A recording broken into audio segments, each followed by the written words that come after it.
La segunda mesa de esta mañana, denominada La sociedad digital de frente a nuevos modelos de interacción, está a cargo de don César Hidalgo y don Yuji Inoue. Esta mesa será presentada por el señor presidente de la Academia de Ingeniería, ingeniero don Mauricio Sarracín.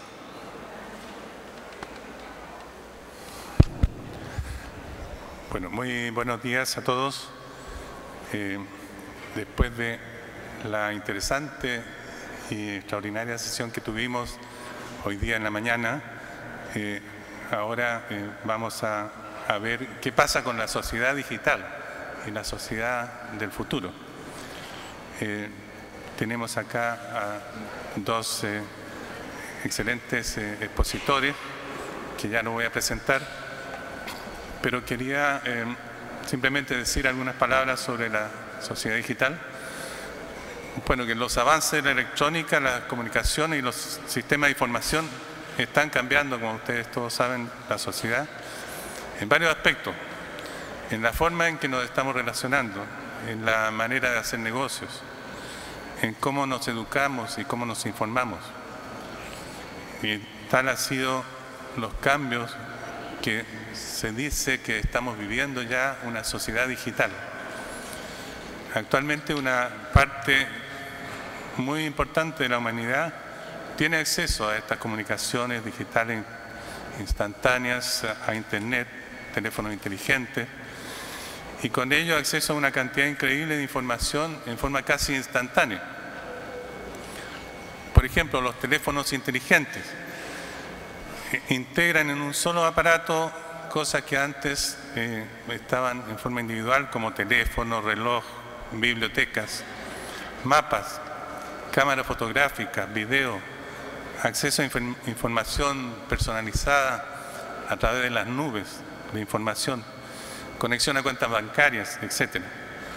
Todo esto está modificando la forma en que nos relacionamos, en que trabajamos y hacemos negocios y en que nos divertimos. Ha sido una verdadera revolución que ha transformado nuestro mundo, y ello en un tiempo muy corto. Nuevas tecnologías que modifican nuestro modo de vida y se encuentran aún en pleno desarrollo. Cabe preguntarse, ¿qué nos depara el futuro? ¿Cómo afectarán nuestras vidas las nuevas tecnologías que surgirán? ¿Crecerán las brechas entre países desarrollados y los poco desarrollados o disminuirán? ¿Crecerán las brechas entre las clases sociales? Una mirada profunda se hace necesaria para anticiparse a estos cambios. Y voy a presentar a nuestros expositores de ahora en orden alfabético. Por mi mano izquierda tenemos al doctor César Hidalgo, quien es profesor del Media Lab del Massachusetts Institute of Technology, MIT, y además es profesor asociado del Centro para el Desarrollo Internacional de la Universidad de Harvard. Él es chileno. Antes de ingresar al MIT, fue profesor adjunto en políticas públicas del Harvard John Kennedy School of Government. Su trabajo se ha focalizado en mejorar la comprensión de sistemas mediante el uso y desarrollo de complejidad, evolución y ciencias de redes. Su objetivo es ayudar a mejorar la comprensión de la evolución de la prosperidad, con el fin de ayudar a desarrollar políticas industriales que puedan ayudar a los países a mejorar los estándares de vida de sus ciudadanos. Y estas áreas de aplicación incluyen, además, desarrollo económico, biología de sistemas y sistemas sociales. El profesor Hidalgo es también un entusiasta de las artes gráficas y ha publicado y exhibido trabajos artísticos que emplean datos recolectados originalmente para fines de tipo científico. Estudió en la Universidad Católica y obtuvo luego un doctorado en física en la Universidad de Notre Dame, y es coautor de un libro con Ricardo Hausmann y otros autores llamado The Atlas of Economic Complexity. Pero hoy día nos va a hablar más bien de manejo de grandes bases de datos y aplicaciones en arquitectura. A mi derecha está el doctor Yuji Inoue, quien nació en Fukuoka, Japón. Realizó sus estudios en esa misma ciudad, en la Universidad de Kyushu, y en el año 1973 ingresó a los laboratorios de la Nippon Telegraph and Telephone Corporation, la NTT, donde jugó un papel clave en investigación y desarrollo y estandarización en el área de telecomunicaciones e Internet. Ahí estuvo por más de 3 décadas. La continua contribución del doctor Inoue ha ayudado en el avance mundial de la infraestructura de redes de tecnologías múltiples.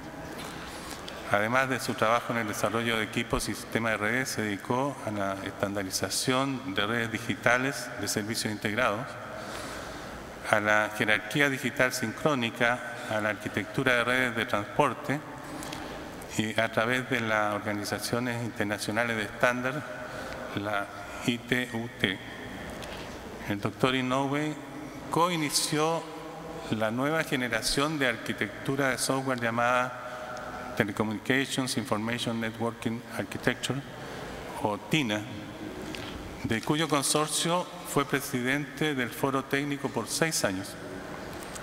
En el año 1997 se unió a las actividades globales de negocios de incubación de la NTT como líder del proyecto de desarrollo de servicios globales de infocomunicación. En el año 1998 fue nombrado Executive Manager de los laboratorios de redes multimedia de la NTT y como Senior Vice President de la NTT y director ejecutivo del Departamento de Estrategia de Investigación y Desarrollo, supervisó los laboratorios de la NTT desde el año 2002, laboratorios que cuentan con más de 2.500 investigadores y funcionarios. Actualmente se desempeña como chairman del Toyota Infotechnology Center Company y también a nivel de gobierno de Japón participa en un equipo de proyecto del Consejo de Política Científica y Tecnológica como Consejo Asesor del Primer Ministro de Japón y es miembro del Consejo de Información y Comunicaciones del Ministerio de Asuntos Internos y Comunicación. Y por último, el doctor Inoue es también profesor honorario y ha sido profesor visitante de varias universidades, incluyendo la Universidad de Chile. Entonces comenzamos las presentaciones con el doctor Hidalgo.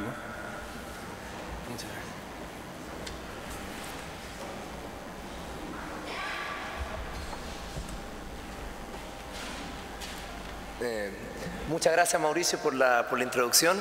I apologize to the people that do not speak Spanish, but I'd rather give my presentation in Spanish in this case. Que voy a dar la presentación en español, pero me disculpo para las personas que no hablan español. Creo que la audiencia probablemente apreciaría que habláramos en español. Y les cuento un poco de lo que voy a hablar. En la sesión de la mañana vimos una cierta interacción entre las máquinas y las personas. Y esa interacción entre las máquinas y las personas que vimos es una interacción a nivel más como del individuo, a nivel del sistema nervioso. Ahora yo voy a estar hablando un poco de la interacción más que existe entre la máquina y las personas a un nivel de una sociedad. ¿Ya? Y para contarles esta historia voy a empezar con un ejemplo, ¿ya? Y que lo voy a usar para ilustrar algunos de los proyectos que estamos realizando en nuestro grupo. Entonces, a principios del siglo XX, William Howells, ya que el editor de la revista Harper, le pidió a Charles Murphy Robinson que escribiera unos artículos sobre la componente estética de las ciudades. ¿Ya? Robinson recientemente había escrito un artículo para la revista The Atlantic que había sido muy popular, ¿ya? En el cual describía cuáles eran las cosas que se podía hacer para embellecer los ambientes urbanos. Robinson fue pagado por la revista Harper a varios lados. Entonces fue a visitar París, fue a visitar Londres y fue a visitar Bruselas, ¿ya? Y después vuelve a Estados Unidos y escribe estos 3 artículos, y la conclusión a la que llega Robinson es que las ciudades americanas como que no estaban a la medida. ¿Ya? Y aquí voy a poner énfasis en la palabra medida. ¿A qué se refiere con que estaban en la medida? ¿Ya? Robinson era parte del movimiento que se conocía, después se llegó a conocer como el City Beautiful Movement, ¿ya? O el movimiento de Civic Art, como le gustaba decir a él. ¿Ya? Después fue profesor en la Universidad de Illinois, mucho tiempo fue muy, influenció mucho a lo que es el urbanismo en Estados Unidos y en el mundo. ¿Ya? Y este movimiento de Civic Art, esta es más o menos la concepción que ellos tienen. Acá les doy un ejemplo, ¿ya? Esta es una concepción artística, ¿ya? Que fue presentada en la Feria Columbina de 1893. Entonces, esta es una expresión artística, es una concepción de cómo la gente en esa época pensaba que las ciudades tenían que ser, y esta era gente que se preguntaba si es que la componente estética de las ciudades o cómo estas estaban estructuradas afectaba eventualmente, ¿ya? El comportamiento de las personas de distinta manera. Probablemente esto es el principio de una historia bastante larga, esto es el principio del siglo XX. Después viene Ebenezer Howard. Ebenezer Howard viene con el concepto de lo que es el Garden City o la ciudad jardín. ¿Ya? La idea del Garden City es que ellos dicen, mira, las ciudades ahora van a cambiar con esto de la invención del automóvil, la tecnología va a cambiar la manera que nosotros organizamos nuestras ciudades, y lo que vamos a tener eventualmente son ciudades que van a ser como parques en los cuales nosotros tenemos las viviendas dentro de estos parques. Esto es como la idea de los suburbios, la idea de mucho de lo que tiene Santiago. Santiago es una ciudad que en cierta manera creció arrancándose de sí misma y creció como en unos anillos que van cada vez a menor densidad y más lejos, ¿cierto? Ya. Pero la ciudad de Ebenezer Howard, el Garden City, es una ciudad que es de muy baja densidad. Después de Howard viene Le Corbusier. Le Corbusier reconcilia ya el concepto de densidad con el concepto como de Garden City, ¿ya? Y él presenta, acá si pueden ver, por ejemplo, esto es París, y esta es la idea que él tenía para París. ¿Ok? Entonces él tenía la idea de construir todas estas torres grandes y en una ciudad en la cual no tenías calles, tenías edificios metidos dentro de parques y autopistas. ¿Ya? Esa era su concepción de ciudad. Y acá lo que sería como Le Corbusier, ustedes lo pueden ver en partes como las torres de Tajamar, sería como un ejemplo de la influencia, ¿no es cierto?, de Corbusier, o todo lo que está atrás, las torres que están detrás, por ejemplo, la Casa Central de la Católica. ¿Ya? Otro ejemplo es Stubbe Village en Nueva York, que es un sector de más o menos como 30 cuadras, en las cuales ya no hay calles, ¿ya? Es como un parque donde están todos estos edificios que se ven básicamente todos iguales. Otro ejemplo de la arquitectura de Le Corbusier es estas casas, las casas de Robert Taylor Homes, que estaban en Chicago, ¿ya? Que fueron construidas en los años 60 y eventualmente terminaron. A ver, ¿se puso la película o no se puso la película? La habíamos probado.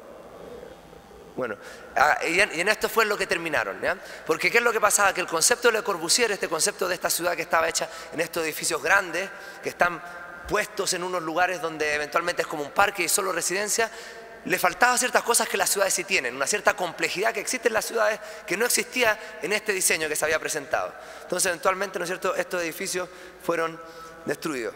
Y la que viene eventualmente a reescribir en la última parte de esta historia, ¿ya?, vendría a ser Jane Jacobs. ¿Okay? Jane Jacobs era una periodista, ella empezó a escribir comisiones para una revista sobre ciudades y eventualmente escribe un libro muy influencial a principios de los años 60 que se llama The Life and Death of Great American Cities, ¿ya? Y ella lo que dice, no, es que en la ciudad en verdad toda la complejidad, todo lo que los diseños urbanos estaban tratando de evitar era lo que era esencial dentro de las ciudades. ¿Ya? Lo que era esencial era tener esta mezcla de usos, lo que era esencial era tener como este desorden, lo que era tener gente en la calle es lo que hacía que la ciudad fuera segura y todo eso. Entonces ahora si ustedes ven esta pequeña como historia del urbanismo en 3 minutos, ¿ya?, se van a dar cuenta que todas las ciudades donde nosotros vivimos son como una mezcla de todas estas cosas, ¿cierto? Tenemos este edificio, por ejemplo, de City Beautiful, ¿cierto? Pero tenemos torres acá en Santiago que son como Le Corbusier, tenemos suburbios que son como Garden City, ¿ya? Y tenemos partes, por ejemplo, como acá el barrio Las Tarrias, que sería más como lo que Jane Jacobs habla, ¿no es cierto? En ella, en su caso, era el Village de New York, era el barrio de ella, ¿ya? el proceso de diseño urbano es un proceso que ocurre de repente de manera muy explosiva, ¿ya? Y ha estado determinado en gran parte por teoría. Todo lo que yo le acabo de contar eran teorías. Toda esta gente tenía teorías de cómo construir estos ambientes urbanos iba a afectar eventualmente el comportamiento de las personas, cómo estas interactuaban, cómo la ciudad evolucionaba, ¿ya? Pero de repente este proceso es muy rápido y hay que tener maneras de informar y que maneras de testear estas teorías. Les voy a dar un ejemplo de la velocidad de este desarrollo. Acá estamos en el año 1990 y ustedes ven esta flechita roja, ¿ya? En la siguiente transparencia esa flechita roja va a estar a escala, ¿ya? Entonces, no sé, ¿alguien sabe qué lugar es este? ¿Y ahora?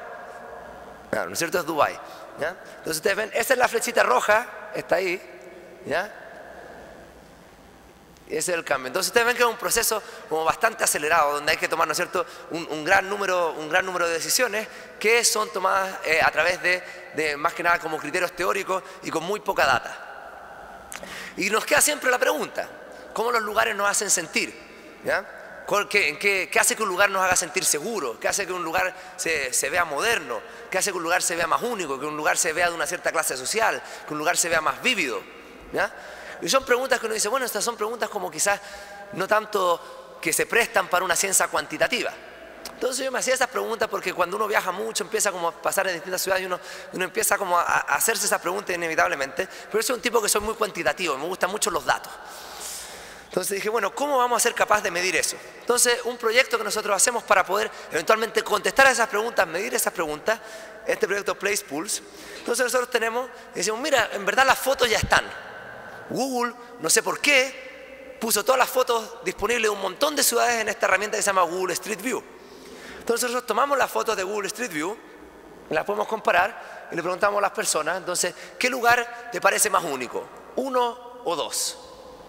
¿Qué dirían ustedes? 1 o 2 en este caso.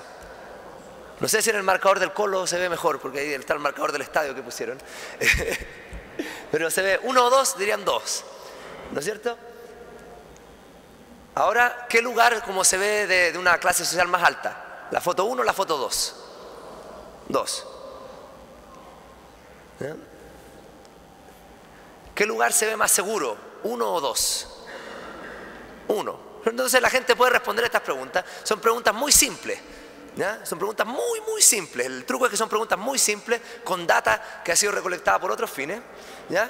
Y eventualmente, ¿esto qué es lo que nos permite hacer? ¿Ya? Acá tengo una visualización de esta data en Nueva York. Entonces la gente va votando, ¿no es cierto? ¿Ya? Y nosotros podemos empezar a agregar estos votos y estos votos eventualmente nos ayudan a hacer lo que los urbanistas llaman un mapa evaluativo, ¿ya? Este es un mapa evaluativo de una ciudad. Entonces nosotros agregamos todos estos votos, ¿ya? Y eventualmente somos capaces de encontrar las partes de las ciudades que les va mejor, que les va peor, ¿ya? Y somos capaces de generar un ranking, ¿no es cierto?, de estos lugares, ¿ya? Entonces eso ya es como el primer peldaño en esta agenda de investigación. El primer peldaño es poder tener una forma de medir. Cuando ya tenemos una forma de medir, tenemos una forma de poder construir sobre esa medida y tener estos métodos cuantitativos. Entonces ahí van viendo, la barra, ¿no es cierto?, va bajando y fueron de los lugares que se veían más upper class a less upper class en New York. Si se dan cuenta, en Nueva York es un lugar que el 80% casi de la ciudad no se ve como lo que uno ve en las partes de Manhattan que son más lindas. Entonces esto, por ejemplo, nos ayuda a hacer estos rankings, pero obviamente lo que nosotros no queremos hacer es solamente un concurso de belleza. La idea no es hacer un concurso de belleza para las ciudades, se puede hacer mucho más. Por eso digo, este es el primer peldaño. Entonces les doy un ejemplo de lo que más se puede hacer. Los lugares que se ven seguros también tienden a parecer de clase social más alta. Hay una correlación entre la medida de las dos, ¿ya? Pero también hay outliers. ¿Qué es un outlier acá? ¿Qué es un tipo que no satisface la regresión? Bueno, es un tipo que en este caso, por ejemplo, este es un lugar que se ve de clase alta, pero no seguro, ¿ya? Es una pregunta que habría sido mucho más difícil contestar para la gente. La gente solo contestaba preguntas binarias, contestaban 1, 2 o igual, en una pregunta muy simple, pero ahora agregando esa respuesta nosotros podemos identificar ese lugar. Este es un lugar que se ve de clase social alta, pero inseguro, ¿ya? No vamos a preguntar un lugar que se ve de clase social baja, ¿ya?, pero seguro. Es un lugar como más vívido, con más movimiento, ¿no es cierto? ¿Ya? Nos podemos preguntar también un lugar que se ve, por ejemplo, único, pero no seguro, ¿ya? Y vamos identificando estas cosas de a poquito, ¿eh? un lugar que se ve seguro, pero no único, así como mundano, por así decirlo. Y podemos identificar también un lugar que se ve seguro y único. ¿Ya? Entonces le damos ahí un punto a los urbanistas que pusieron también los arbolitos esos que le dan un aspecto de paisaje. ¿Okay? Esto es una cierta cosa que uno puede hacer, pero en verdad uno puede hacer mucho más. Uno se puede hacer la pregunta, ¿no es cierto? La pregunta que todo el mundo probablemente se está haciendo es, bueno, ¿cuáles son los features, ¿no es cierto? Las cositas dentro de esta imagen que me afectan la evaluación? Entonces, el truco es el siguiente, esto es muy simple, porque ¿quién te dice que las imágenes que la gente tiene que votar tienen que ser 100% reales? ¿No es cierto? Entonces, esta imagen es una imagen falsa, una imagen modificada. ¿Ya? Esta es la imagen real. ¿Ya? Entonces, ¿no es cierto? Ir a recoger la basura, ¿no es cierto? Cuesta, uno le duele la espalda, ¿no es cierto? Pero sacarla en Photoshop, uno le duele el hombro nomás, ¿verdad? De mover la mano. Entonces uno la puede sacar, ¿no es cierto?, fácilmente en Photoshop, y uno puede preguntarse, entonces, bueno, ¿cómo hacer ese pequeño cambio afecta? Entonces uno tiene un experimento, en ciencia uno hace un experimento con un control. Holding all else equal, uno cambia solo un pequeño factor, ceteris paribus, es decir, dejando todo constante. Entonces, ahora, esto es como sale ahora, qué tan seguro se siente el lugar con la basura o sin la basura. Es un efecto que es estadísticamente significativo, que nosotros podemos medir. Entonces ahora ya podemos comparar cuánto nos cuesta sacar la basura con cuánto vale sacar la basura. ¿Ya? Esta también es una foto modificada. Esta es la foto original. ¿Ya? Nosotros podemos, ¿no es cierto?, hacer un trabajo en el que arreglamos la superficie, ¿ya?, del pavimento. ¿Ya? Nos hacemos la misma pregunta y acá vemos la diferencia también, el efecto que se genera a través de haber arreglado la superficie. ¿Ya? Esta aquí es la foto original, nosotros podemos arreglar la superficie, en este caso, ¿ya? Y después podemos quitar el poste de acá atrás. Entonces ahora tenemos dos mutaciones, vamos haciendo como mutaciones, ¿no es cierto? ¿Ya? Entonces ahora comparamos, ¿no es cierto?, las mutaciones, vamos, clicker que se puede, y vemos ahora que, por ejemplo, el trabajo de haber cambiado la superficie se afectó, pero en este caso estos cables, que no había muchos cables, aquí no hay una diferencia significativa. ¿Ya? Entonces hay un efecto de aquí a acá, pero no hay un efecto entre estas dos. ¿Ya? Y finalmente, acá, ¿no es cierto?, tenemos hartos cables, tenemos los cables de un tranvía, esto en Austria, ¿ya? Y podemos, con harto trabajo de Photoshop, sacar los cables del tranvía, ¿ya? Y comparar, y también vemos que hay un efecto cuando removemos los cables. ¿Ya? Entonces, ¿qué es lo que muestra esto? ¿Cuál es la idea como un poco que está detrás de esto? ¿No es cierto? Nosotros partimos hablando de arquitectura, urbanismo, hablamos que habían todas estas teorías, ¿ya? Y que eventualmente no había data para estas teorías, ¿ya? Pero hemos empezado a generar data, ¿por qué? Porque estamos interpretando la Internet de una manera distinta. Estamos interpretando la Internet como una noria, como un molino de agua, ¿ya? Entonces, ¿qué es lo que pasa? En la Internet uno tiene flujo, este flujo es gente haciendo clics, ¿ya? Y hay billones de clics que la gente hace en Internet. ¿Ya? Entonces es como un río, que hay un flujo, y la pregunta es cómo uno le pone, ¿ya?, cómo uno pone esta rueda, este molino, tal que agarra estos clics y los transforma en algo que es capaz de procesar información en este caso. ¿Ya? La rueda de agua tiene dos componentes en la analogía. Una es que uno está tomando como un flujo y lo está canalizando, ¿ya?, en el procesamiento, en este caso de información. En el caso de una rueda de agua tradicional, en general es un molino para poder moler grano, ¿ya? Pero el otro es que esto canaliza. ¿Por qué? Porque el Internet 2.0, ¿qué es lo que ha tenido? ¿Ya? El Internet 2.0 es que ayuda a que toda la gente, lo que puede hacer, ¿no es cierto?, es que alguien escribe un artículo en el diario, la gente todas después se pelea en los comentarios, ¿ya?, y todos pueden participar, pero eso no canaliza nada. Entonces uno tiene 500 comentarios, pero los 500 comentarios representan una forma desestructurada de participar, ¿ya? En el concepto de pools, lo que nosotros tenemos es una manera de que todo lo que la gente opina en verdad se está siendo agregado, porque hay como un lenguaje común en el cual se agrega, ¿ya? Y eventualmente esto es lo que nos permite tener el poder de poder hacer inferencia estadística. Entonces también está el aspecto de procesar y el aspecto de canalizar. Pero lo que sucede es que eventualmente entender un nuevo medio lleva tiempo. Entonces déjenme darle otro ejemplo. Estos son los hermanos Lumière. Los hermanos Lumière, como ustedes saben, ellos son los que desarrollaron las primeras cámaras cinematográficas. Entonces cuando ellos desarrollan las primeras cámaras cinematográficas, ¿qué es lo que pasa? La gente bueno, desarrolla esta nueva cámara cinematográfica. ¿Y qué es lo que hacen? Bueno, filman obras de teatro o filman así como cosas de la vida cotidiana, ¿ya? Pero filmaban obras de teatro, ¿por qué? Porque eventualmente tenían un nuevo medio, ¿ya? La cámara fotográfica es un nuevo medio, pero no se les había al principio, como ocurrió, no se había desarrollado la corriente artística que construye sobre ese medio, en el cual tú te das cuenta, en verdad, yo puedo ahora hacer una película en que el tiempo va para atrás, ¿ya? En que yo muestro una persona adulta y en la siguiente escena lo muestro joven, ¿no es cierto? O que puedo mostrar una escena en un lugar y otra escena en otro lugar muy distante del mundo, ¿ya? Y puedo hacer todo ese tipo de cambios, toda la flexibilidad que te da este nuevo medio. Y se demoraron como 15 a 20 años en desarrollar las primeras ya como películas que nosotros reconoceríamos como algo que fue escrito y planeado considerando la tecnología que existía. Porque el teatro consideraba otra tecnología, ¿no es cierto? Consideraba un escenario, consideraba disfraces, consideraba, ¿no es cierto?, cosas de escenografía, pero no consideraba toda la flexibilidad que te da este nuevo medio. Entonces, hay un nuevo medio que ha sido generado con la Internet y de cierta manera este nuevo medio lo que nos ha dado es una infinidad de datos que antes no existían. Tenemos un acceso a una cantidad de datos mucho mayor que el que había antes y hemos hecho un trabajo, yo diría, bastante mediocre en algunos círculos para poder extraer e incluso compartir estos datos. Entonces les voy a dar un ejemplo. Hay una corriente que se llama Open Data. Open Data es un esfuerzo internacional en el que participan muchos países, ¿ya? En el cual la idea es hacer disponibles datos de multilaterales o de gobiernos, tal que uno pueda aumentar la transparencia de las instituciones y uno pueda empoderar a ciudadanos y a funcionarios públicos por igual a que ellos hagan uso de esta data para tener nuevos usos.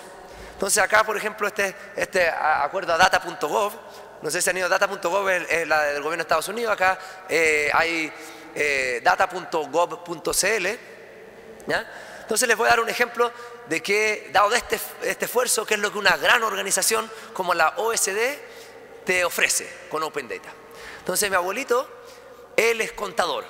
¿Ya? Yo desde niño lo veía que él tiene como estos libros grandes así, donde tiene un montón de números y él los calcula y los borra así con liquid paper, ¿ya? Y eventualmente eso es como él maneja los datos.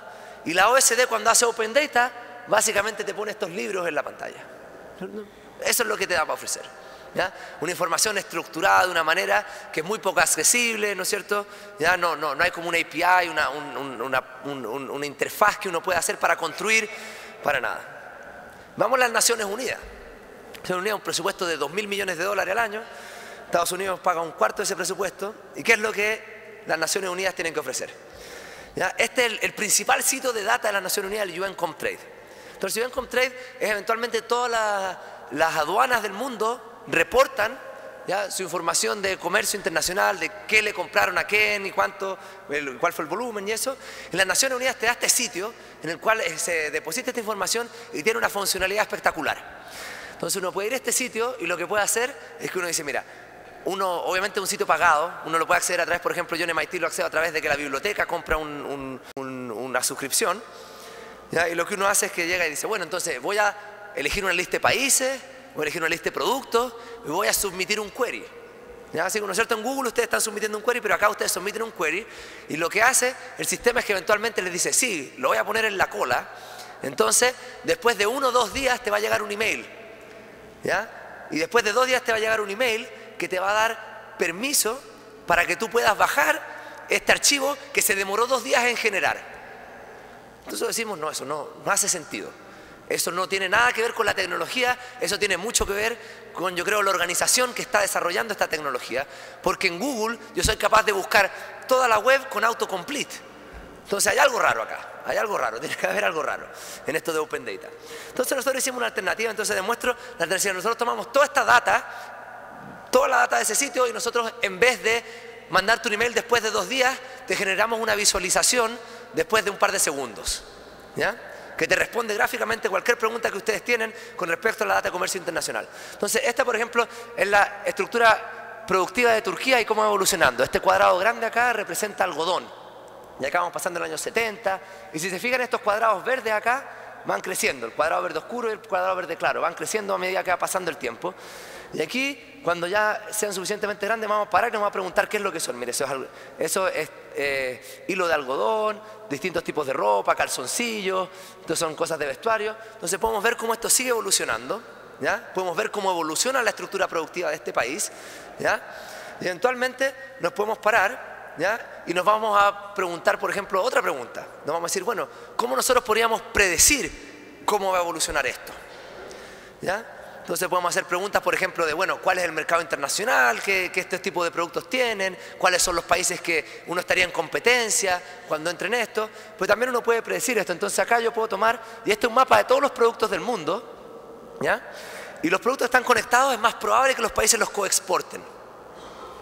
Los cuadrados negros muestran los productos que Turquía exporta ese año. Entonces Turquía exporta todo en el año 92, todo lo que tiene que ver con vestuario, todo lo que tiene que ver acá muchas cosas con material de construcción, pero también acá se fijan, hay un montón de cosas que tienen que ver, ¿ya?, con automotriz, y los autos todavía no lo exportan, no hay un cuadrado negro, pero exportan muchas cosas cerca. Y esto lo que nos permite eventualmente es predecir que van a saltar para allá. Porque claro, porque ya les queda cerca, hay una evolución de la estructura productiva que de hecho es coherente, y eventualmente, como ven, saltaron ahí, saltaron allá, se van desarrollando, saltando los productos que les quedan cerca en el espacio producto. Y esto lo que nos da es una capacidad de predecir el desarrollo productivo del futuro. Entonces ahora, si yo veo esta otra visualización, que es otra representación de la misma data, soy capaz de predecir que el año 2009 automóviles iba a ser unos productos, y de hecho es la principal exportación de Turquía. Si ustedes no sabían, Turquía es un exportador de automóviles. Entonces, pasemos a la siguiente. Entonces, esto es parte ya de un área de investigación más larga. La área que les conté de arquitectura es un área un poquito más nueva que hemos empezado hace un año, pero esto es parte de una área de investigación más larga que empezamos ya hace como 7 años y que recién la publicamos en este libro, el Atlas de la Complejidad Económica, que lo pueden bajar gratis en atlas.media.mit.edu, y esa herramienta que yo les mostré también la pueden acceder gratis en ese mismo sitio. Entonces pueden ver la estructura productiva del país o del producto que ustedes quieran y cómo esta evoluciona en el tiempo, ¿ya? También pueden ver, si les gusta más la prensa popular, también hay artículos en el Financial Times, el Economist, etc. ¿Ya? Pero también lo que nos ha llevado la data no es solo a generar distintas maneras de recolectar data y hacer que la gente participe, ¿no es cierto? El primer proyecto que les mostré cambia la forma de participación, porque nosotros en Place Pools hemos recolectado más de 600.000 votos ahora, ¿ya?, de personas, ¿no es cierto? 600.000 personas han participado en esta evaluación de las ciudades. En este otro proyecto mostramos que podemos representar data de manera distinta, ahora que tenemos grandes data disponibles, y al representar data de manera distinta podemos hacer predicciones, ya en sistemas que la gente no está acostumbrada a hacer predicciones. Pero también lo que nos ayuda a hacer es medidas distintas. Yo lo digo cuando nosotros hablamos de medidas así como el GDP per cápita o el PIB per cápita, ¿ya? Lo que estamos teniendo es una medida que fue inventada en los años 30 con unas limitaciones, con unos constraints de la tecnología de los años 30. Entonces es como que imagínense ustedes fueran al reporte El Tiempo mañana, ¿ya?, y en vez de decirle cuál va a ser la temperatura de Santiago, les dijeran cuál va a ser la temperatura del continente sudamericano en promedio por la próxima semana. Es como, sí, si ese número es más bajo, más alto, probablemente algo va a correlacionar con la temperatura que haga en tu ciudad, pero es una cosa tan agregada que te entrega muy poquita información. Entonces uno quizás puede innovar un poco en las medidas, tomando más en cuenta la diversidad de cosas y la multidimensionalidad de los sistemas sociales. Entonces, como ustedes ven, lo que los países hacen importa, ¿ya? Y nosotros de hecho hemos generado medidas que a partir de lo que los países hacen nos ayudan a entender el nivel de desarrollo que tienen desde un punto de vista productivo. Y no voy a entrar mucho en el detalle de la medida. La medida están hechos, son unos métodos espectrales, un autovector, de una proyección de la matriz de quién hace qué, ¿ya? Pero esta medida eventualmente lo que nos permite hacer es, dado conocer quién hace qué, la matriz de quién hace qué, nosotros podemos inferir quién sabe qué, quién sabe cuánto, ¿ya? Y estas medidas les voy a dar así como una idea un poco de qué es lo que ranquea. Yo tengo solo una matriz de ceros y unos, ¿ya? Y sé qué país hace qué. No sé nada más, ceros y unos. Me limito a eso. Pero una matriz más o menos grande. Son 200 países y 1.000 o 5.000 productos, depende del nivel de agregación al que esté trabajando. Y ahora si yo hago esa matriz, hago estos métodos que nosotros diseñamos, ¿ya? Y me pregunto cuáles son los productos más sofisticados del mundo, me salen cosas como máquinas, por ejemplo, basadas en el uso de rayos X. Otro producto sofisticado sería instrumentos, ¿ya?, para análisis físicos o químicos. Los productos menos sofisticados del mundo por estas medidas sería el petróleo crudo, ¿no es cierto? Sería, ¿cómo que se llama?, estaño en su estado más crudo. ¿ya? Sería el algodón, también sin procesar, la cocoa sin procesar, los granos de cocoa, las semillas de sésamo.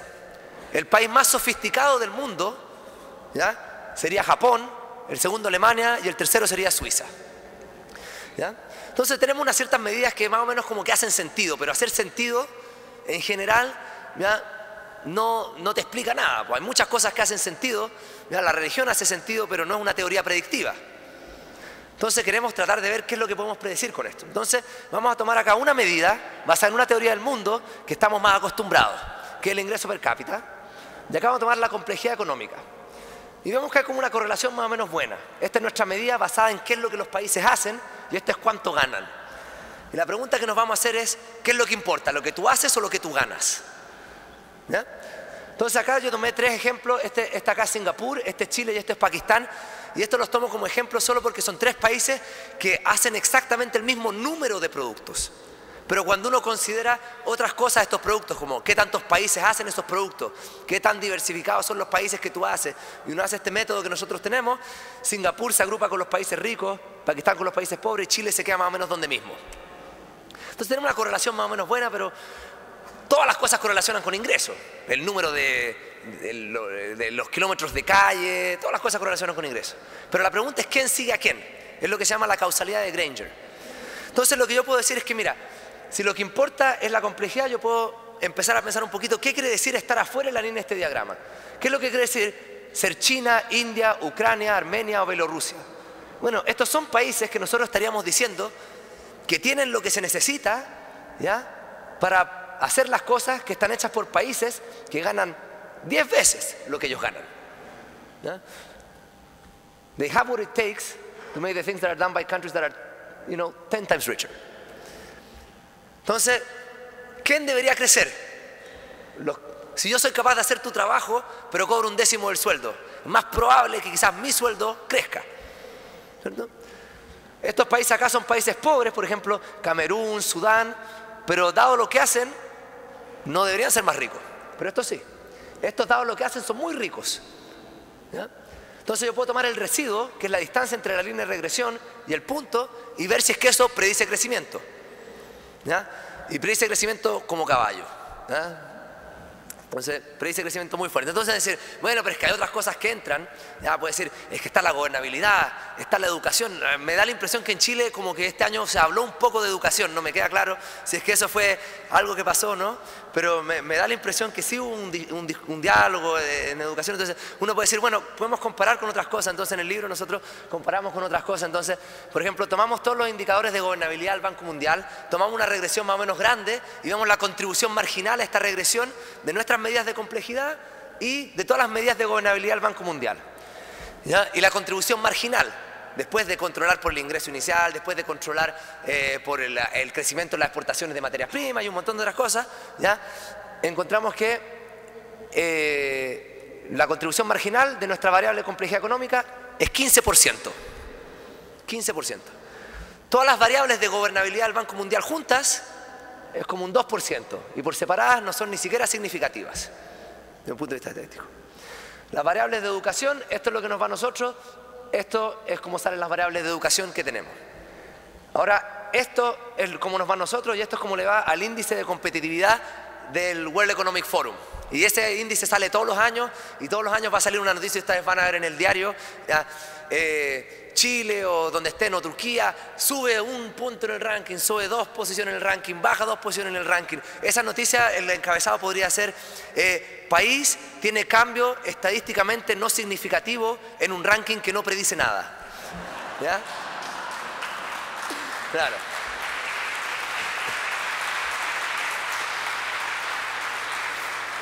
Bueno, entonces, ¿esto quiere decir que estas cosas no importen? No. Yo no quiero decir que la gobernabilidad no importa, que la educación no importa o que la competitividad no importa. Pero lo que quiere decir que probablemente las medidas que nosotros tenemos de esto son medidas que están capturando las componentes de esta que son irrelevantes para el crecimiento de los países. Piensa en el caso de educación. ¿Qué estamos midiendo educación? ¿Lo medimos con años de escolaridad o con pruebas estandarizadas? ¿Qué es lo que son los años de escolaridad? Los años de escolaridad es una medida, desde un punto de vista preciso, una medida de cuánto tiempo pasó el culo de un niño sentado en una silla. ¿Ah? Eso es lo que dice Lance Pritchett, un amigo mío que es economista de Harvard. Entonces, claro. Entonces no te dice qué tanto aprendió la persona. ¿Cuáles son las medidas de PISA? PISA, ¿no es cierto?, el test internacional, o tienes TIMSS, también es otro tema estandarizado, te dice que la gente sabe lo mismo, porque es la misma prueba para todos. Lo que nosotros creemos que eventualmente lo que importa en el desarrollo de los países es la diversidad de conocimiento. El país funciona no porque todos saben lo mismo, el país funciona porque todos saben cosas distintas, ¿ya? Y esto no te lo captura en este tipo de medidas. La estructura productiva es una expresión de saber cosas distintas. En un país que tú tienes un sector que fabrica, ¿no es cierto?, películas fotográficas, te está expresando el conocimiento de cierta química, ¿no es cierto? En un país que fabrica, ¿no es cierto?, microprocesadores, te está expresando otro tipo de conocimiento, ¿ya? Los productos que tú haces te expresan ciertas cosas de conocimiento. Entonces, por eso nosotros creemos, no es que eventualmente los productos sean lo que importa, sino que los productos son una expresión mucho más fuerte. Piensa como que hay algo fundamental y los productos que hace un país es como el fenotipo, es como una relación fenotipo-genotipo, ¿ya? Hay un cierto genoma que desconocemos y lo que los países hacen es este fenotipo que se expresa. Por eso tenemos tanto poder predictivo en comparación con estas otras medidas. Entonces, con esto quería concluir. Mi conclusión es que, mira, como un medio, yo trabajo en el Media Lab, ¿ya? En un laboratorio de medios, sea lo que eso sea, esa es otra conversación, ¿ya? Pero los medios en general no nos ayudan a hacer las cosas que ya hacíamos más rápidamente y de manera mejor. Esa es como la cosa trivial del medio, ¿ya? La cámara fotográfica no es algo como que te ayuda a hacer pintura y el computador no es una máquina de escribir en esteroides, ¿cierto? Ya, lo que te ayudan a hacer son cosas que tú no podías hacer. La contribución en general del medio son cosas que eran imposibles de hacer dada la tecnología anterior, ¿ya? Entonces, por ejemplo, con lo que es nueva data, esto es una dimensión que ha sido poco explorada. Con lo que es web 2.0 es una dimensión que ha sido muy poco explorada, porque lo que hemos hecho son cosas que ya se hacían, ¿ya?, pero que las estamos haciendo más participativas. Por ejemplo, la Wikipedia es un esfuerzo participativo, pero las enciclopedias ya existían, ¿cierto? Los periódicos ya existían, ahora son más participativos con los comentarios, pero ya existían. En el caso de Pulse, lo que es medir la componente estética de cientos de ciudades, ya con la participación de cientos de miles de personas, es algo que no era posible hacer con la tecnología anterior, ¿ya?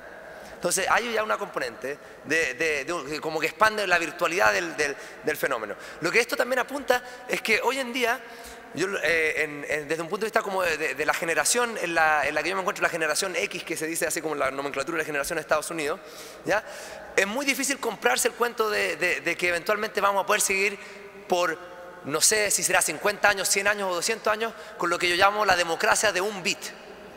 Nosotros vimos lo que se llama la democracia de un bit, ¿ya? Porque cada 4 años o 6 años, dependiendo del país, contribuimos un bit, ¿cierto? Este o este. Eso es más o menos la democracia que tenemos, una democracia que funciona con one bit at a time.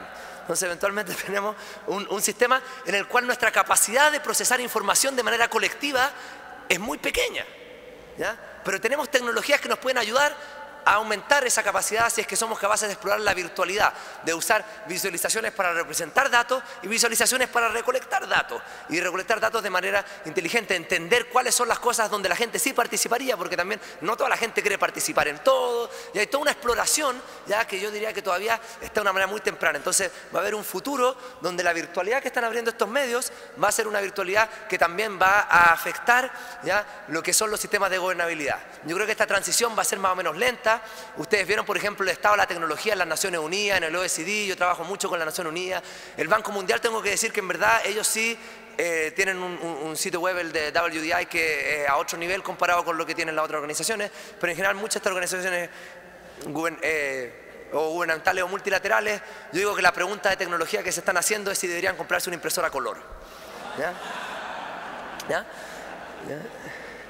¿Ya? Entonces, eventualmente, a lo que va el mundo es que el policy va un poco más allá de siquiera abrir la data.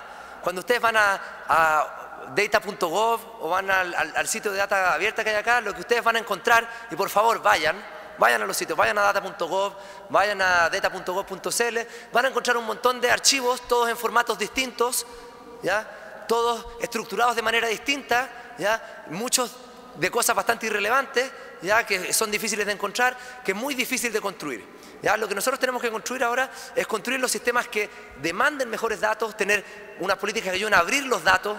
Por ejemplo, una de las cosas que nosotros hicimos también hace un par de años, publicamos un paper que salió en la portada de Nature, ¿ya? Donde fuimos el primer grupo en estudiar los patrones de movimiento humano basado en datos de teléfonos móviles. Entonces, si ustedes fijan, si vamos a hacer, por ejemplo, maneras de tratar de optimizar nuestro sistema de transporte, levantar una encuesta es súper caro, es súper lento, ya es súper poco dinámico. Ustedes todos están reportando su posición cada vez que reciben un mensaje de texto, cada vez que mandan una llamada telefónica. Esa información que se puede usar para bien, ¿ya? Y eventualmente hay que tener una manera de tener un sistema en el cual podamos usar esa información. Entonces, en el futuro lo que vamos a tener es data, se va a transformar en un nuevo asset, ¿ya? Vamos a una economía de los datos, ¿ya? Donde va a haber un nuevo asset class, va a haber bolsas de datos, de intercambio de datos. Van a haber gente que va a trabajar en construir aplicaciones sobre esos datos.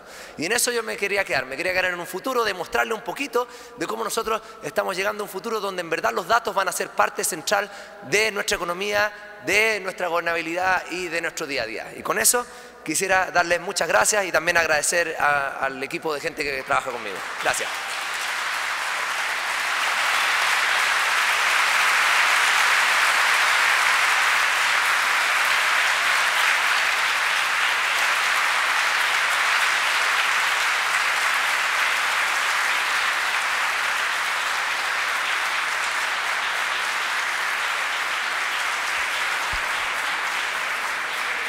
Bueno, agradecemos al doctor Hidalgo por su interesantísima presentación y novedosa presentación.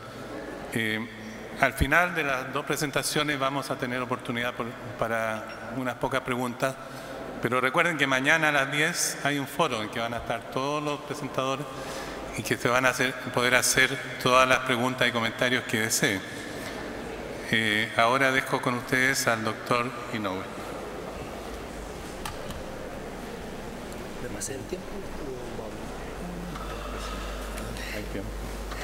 Buenos días. Good morning. Good morning, ladies and gentlemen. Buenos días, damas y caballeros. We are just before the lunchtime, so Dado que falta poco para la hora de almuerzo, yo me saqué el reloj y lo voy a tener a mano para mantenerme lo más puntual posible. Así que, en primer lugar, quisiera apreciar mucho el que me hayan invitado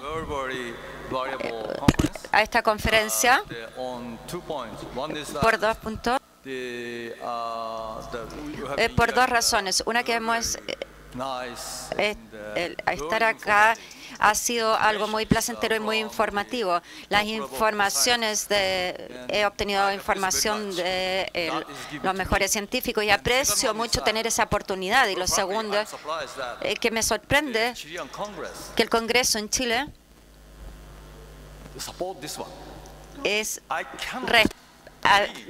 auspicie esta conferencia, porque el Congreso, el Parlamento de Japón, no soñaría yo con que hiciera algo. Está mucho más atrás que el Congreso de Chile, así que los felicito. ¿Estoy bien? En representación nuestra, felicito al senador. Esto es una excelente instancia y ubicación para la verdadera cooperación. No solo en el Congreso los científicos, etcétera, sino que la cantidad de conocimiento y sabiduría en el campo científico y la sabiduría de esta relación con la gente que está en el lado que gobierna. Y los agradezco mucho y espero que Chile continúe con este tipo de relaciones y eso va a traer mayor felicidad. Ayer hablamos de la felicidad para los chilenos. Bien, al decir esto, prefiero tomar el tiempo que tengo para mi ponencia y para presentar mis ideas, que es un poco distinta a la anterior, que fue de mucha información, muy informacional. Ustedes han escuchado cosas muy interesantes, el mejor nivel de conocimiento y sabiduría. Pero ahora ¿Cómo vamos? Ahora vivimos, pero ¿cómo incrementamos, expandimos estas nuevas ideas y sueños a nuestra vida diaria? Aún no lo sabemos. Así que tenemos que investigar. Ahí necesitamos tecnología. Ahí es donde la necesitamos. Hemos escuchado mucho por muchas ponencias científicas y por el lado de la ciencia, pero estos adelantos científicos se deben implementar en nuestra vida diaria. Puede ser en la tecnología o en la ingeniería. Yo no soy científico, yo soy un ingeniero. Soy un ingeniero y provengo de la ingeniería. Y desde esa perspectiva quisiera darles mi ponencia hablando de la innovación interindustria, un país en que la industria se usa para obtener lucro y para el emprendimiento. Yo habitualmente, pero yo puse para el pueblo, para la sociedad. No solo el lucro ya no es un valor para nosotros, sino el valor. Voy a continuar entonces. ¿Por qué necesitamos nuevos modelos? Ustedes pueden leer rápidamente. Es un resumen desde dos puntos de vista. Uno es que las dificultades económicas que tenemos actualmente en el mundo, el shock de Riemann y el riesgo que tenemos con la Unión Europea en este momento. Entonces, ¿cómo vamos a poder tener un desarrollo sustentable con la población de 7.000 millones? Ya escuchamos que empezamos como una pareja, si mi memoria está en lo correcto, en 6 millones de años hemos crecido tanto, pero ahora ya tenemos 7.000 millones de habitantes en la Tierra. Y por eso es muy difícil de leer, parece. El propósito acá es que nosotros debemos reformar nuestra industria en base a la colaboración o tener una nueva forma de industria. Ahora conocemos tanto el mundo de la competencia, ya lo conocemos, estamos familiarizados, pero yo creo que con 7.000 millones de población deberíamos introducir nuevos conceptos. Este no es un concepto nuevo acerca de un concepto nuevo en el mundo de la industria, sino que se trata de la cooperación o la interdependencia, lo diría yo. Más adelante voy a profundizar en este tema. Bien, entonces, esto es obvio, parece obvio, pero no es una idea original mía. Pregúntenle al presidente del Senado cómo manejar esto. El segundo fenómeno son los desastres anormales que están ocurriendo con frecuencia. ¿Por qué? Alguien dice que debido al calentamiento global, no estamos seguros que el mundo realmente se esté calentando, pero como fenómeno, las inundaciones en Taiwán han sido muy severas. Tenemos mucho, la calidad del aire está cambiando el mundo también. Entonces, los dos puntos entonces indican que necesitamos sustentabilidad, especialmente en cuanto a los recursos.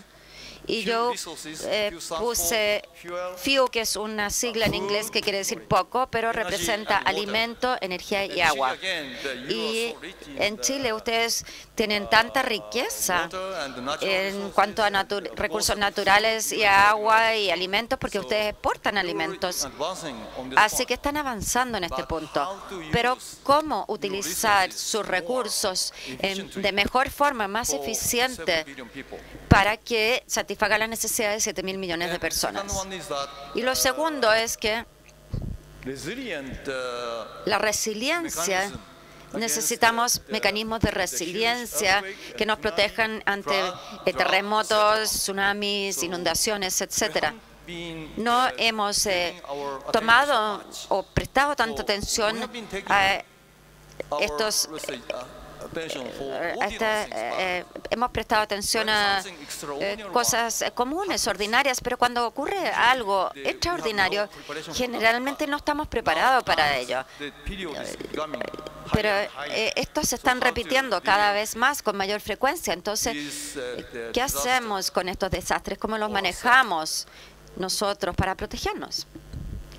Bien, acá tenemos, como saben, Japón en marzo de 2011. El 11 de marzo sufrió un gran tsunami que también pasó esto en Chile hace un par de años ya, este fenómeno. En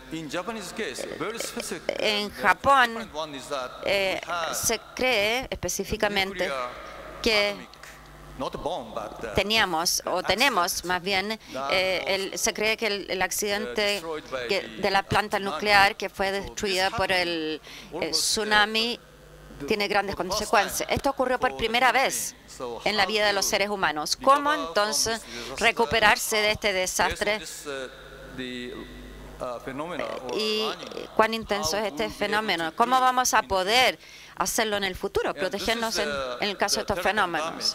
Este es el daño que vemos en una empresa de telecomunicaciones y este es la torre de antena para los teléfonos celulares que están, todo el mundo tiene, y las antenas también. Pero se pueden imaginar que si la antena se cayó o se rompió, ya los teléfonos portátiles no servían en ese momento. Y hubo mucho de daño. Y lo que aprendimos, este es un resumen de lo que pasó con los sistemas de telecomunicaciones cuando hubo el terremoto y el tsunami. No necesito ir a muchos detalles, pero ustedes pueden ver esto.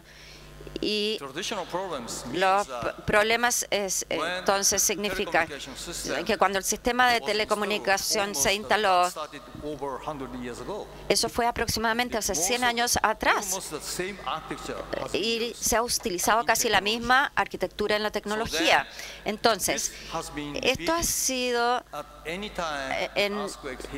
siempre que en cualquier momento que llegue un terremoto y afecte un país, debemos tener medidas para superar estos desastres, es decir, cómo innovar en nuestras redes. Incluso la Internet no se pudieron resolver todos los problemas. Bien, pero estamos agregando nuevos sistemas.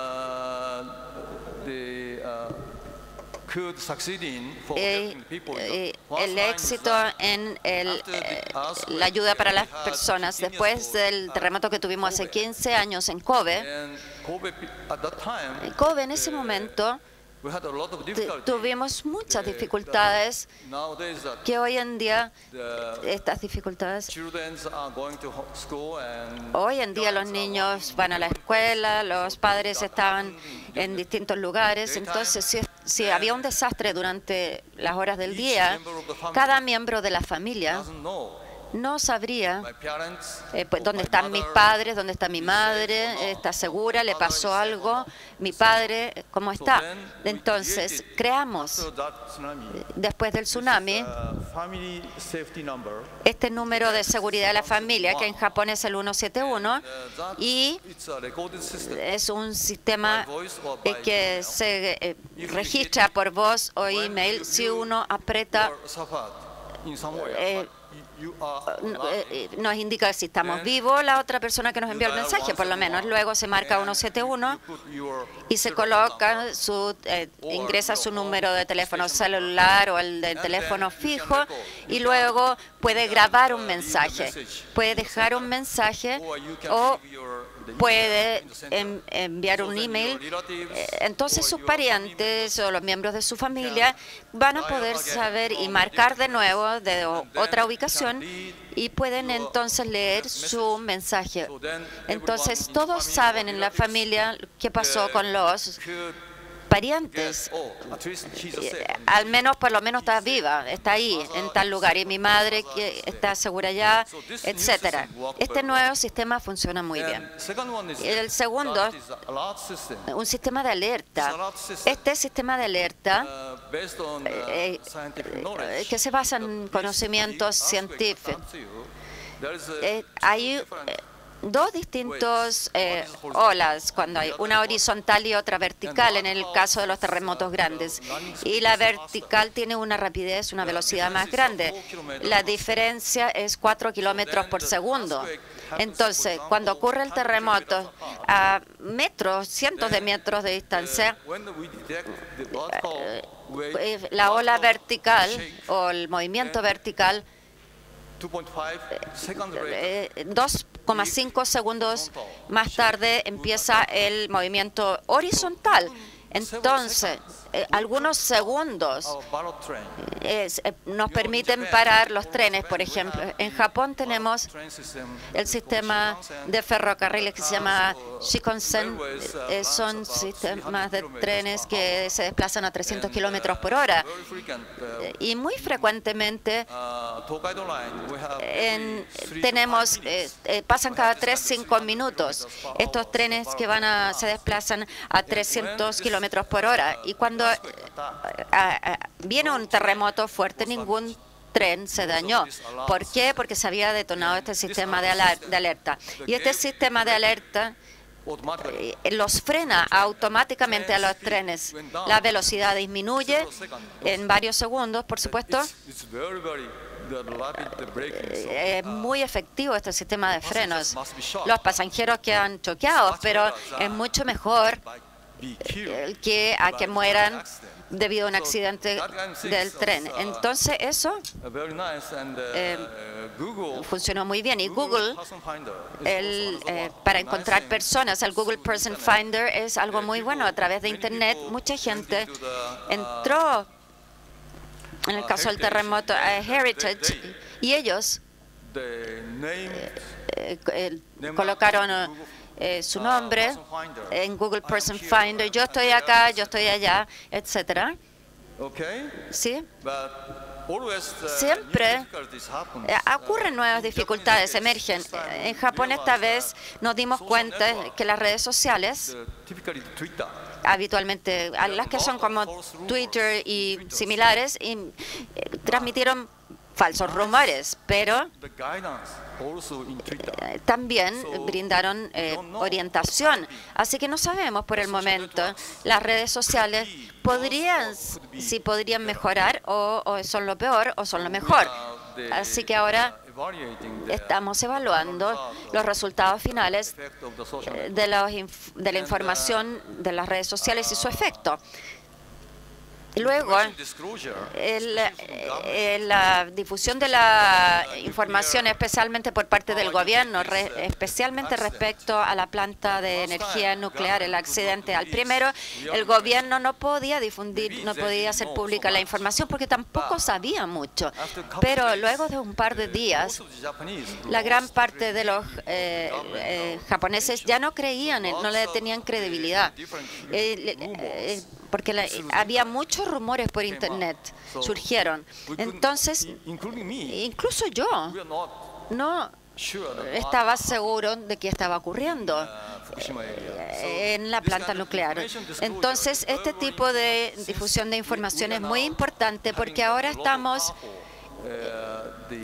viendo mucha información y estamos también creando mucha información. Y estamos creando mecanismos para crear información. Bien, y otra cosa, hay muchas cosas que aprendimos de ese aspecto. Pero otro tema relacionado con la energía, y como ustedes ven acá,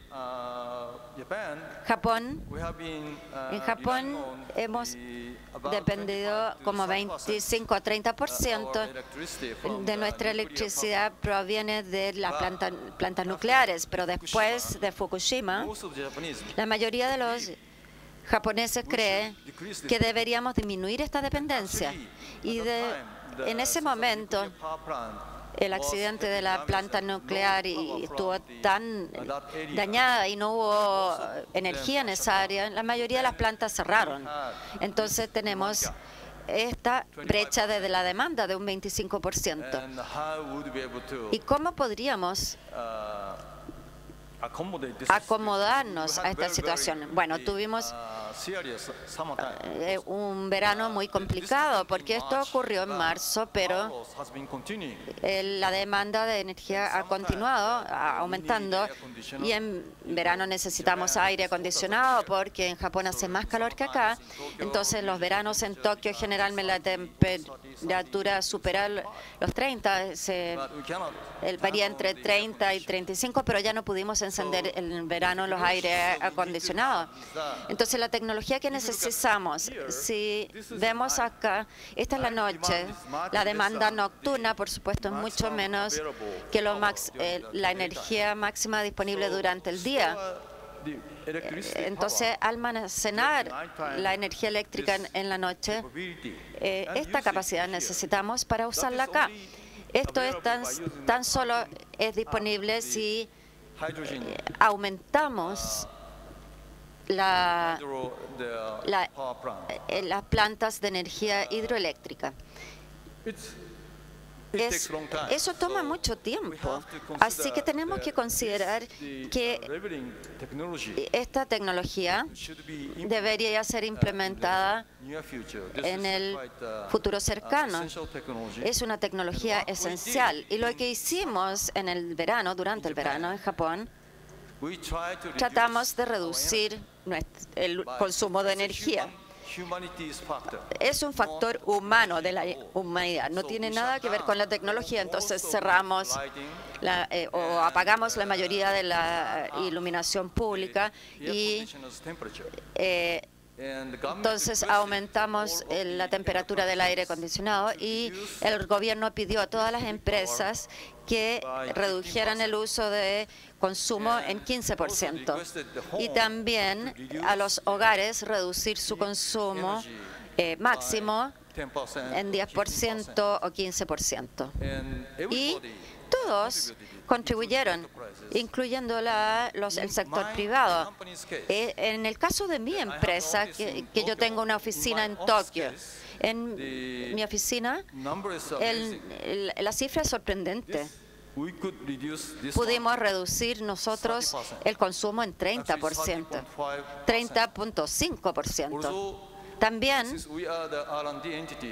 somos una organización que en Japón tenemos muchos computadores para los cálculos y no podíamos esa parte apagarla.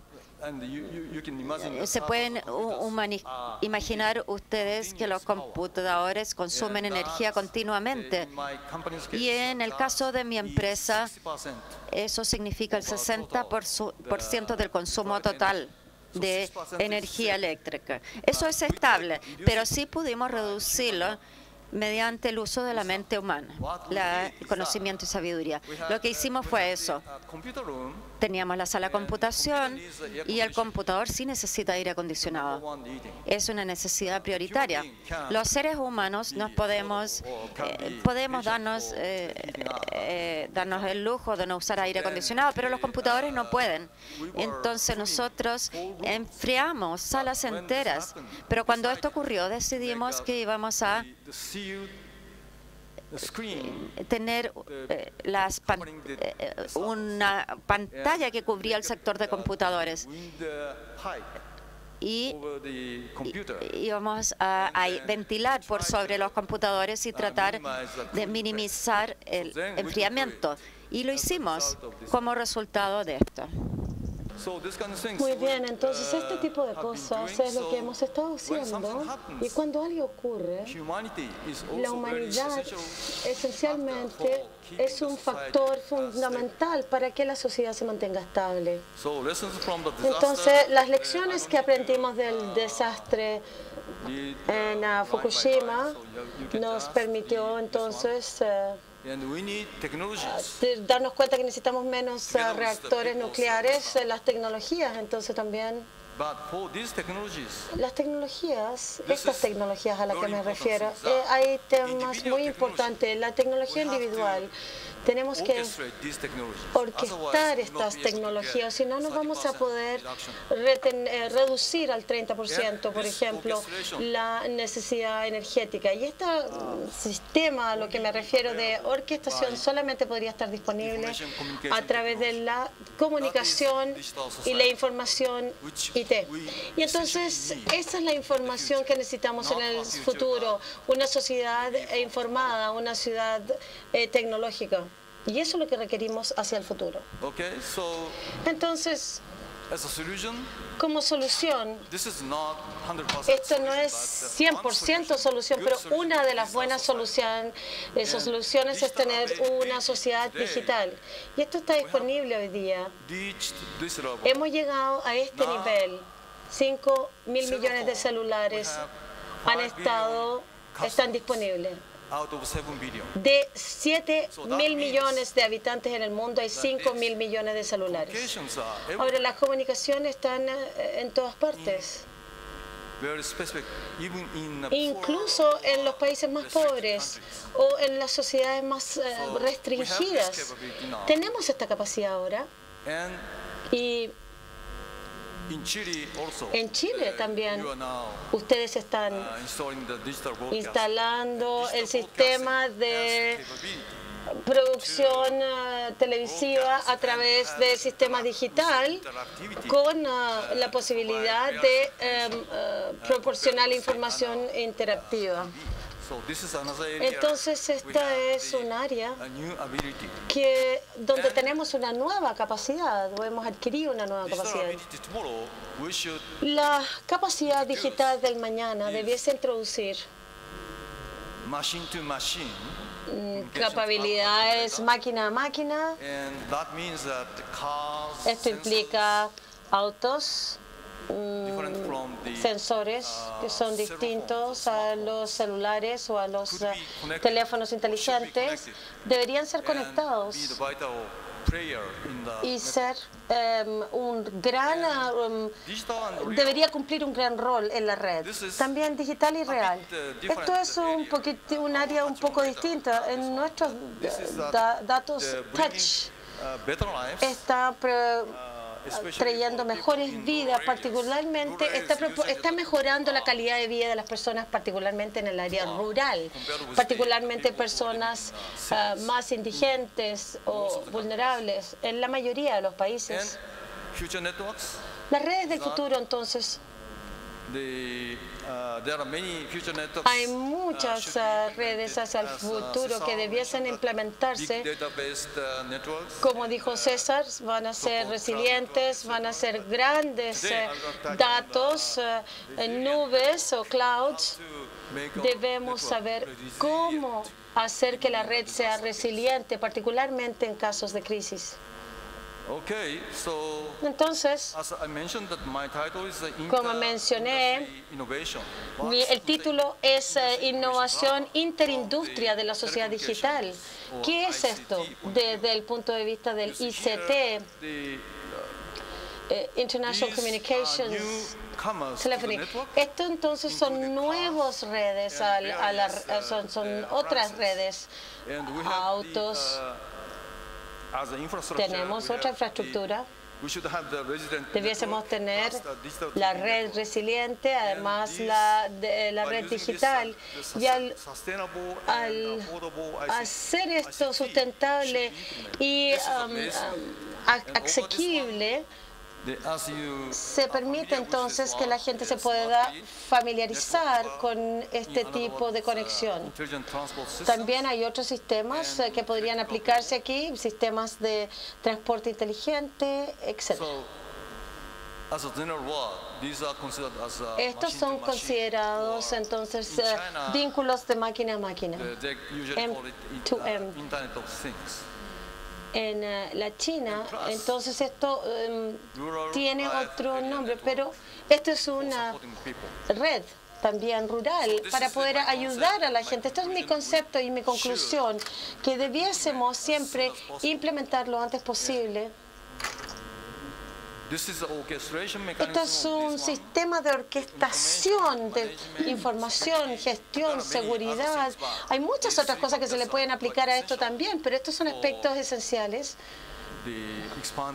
para poder expandir la red.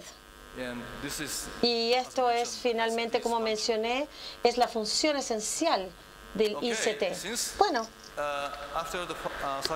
después de 35 años de experiencia, entré al mundo del automóvil y quisiera explicarles como un ejemplo de la innovación interindustrias utilizando entonces el caso del auto. Acá pueden imaginarse, esto es un auto híbrido que se llama Prius.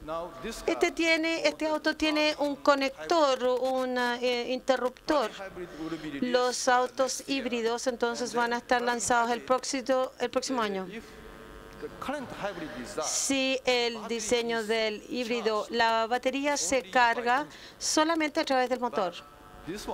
Sin embargo, la batería también se puede cargar a través del sistema eléctrico de la casa, digamos, de las instalaciones eléctricas. Entonces, las personas cuando estacionan su auto, en general, conectan el auto a la línea energética.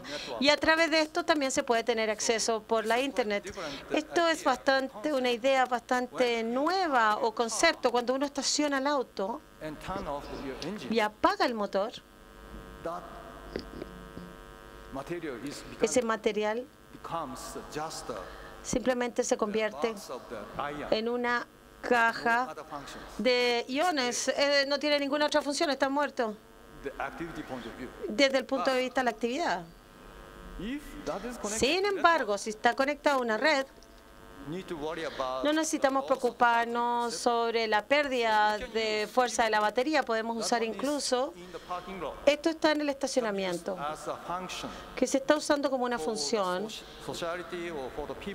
para las personas.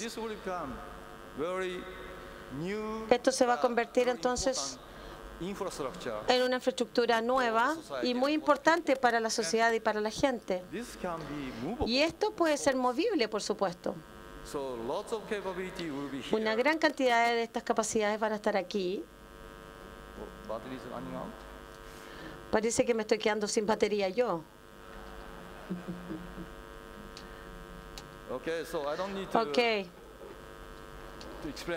No necesito explicar estas cosas como nuevas funciones, moviendo la energía.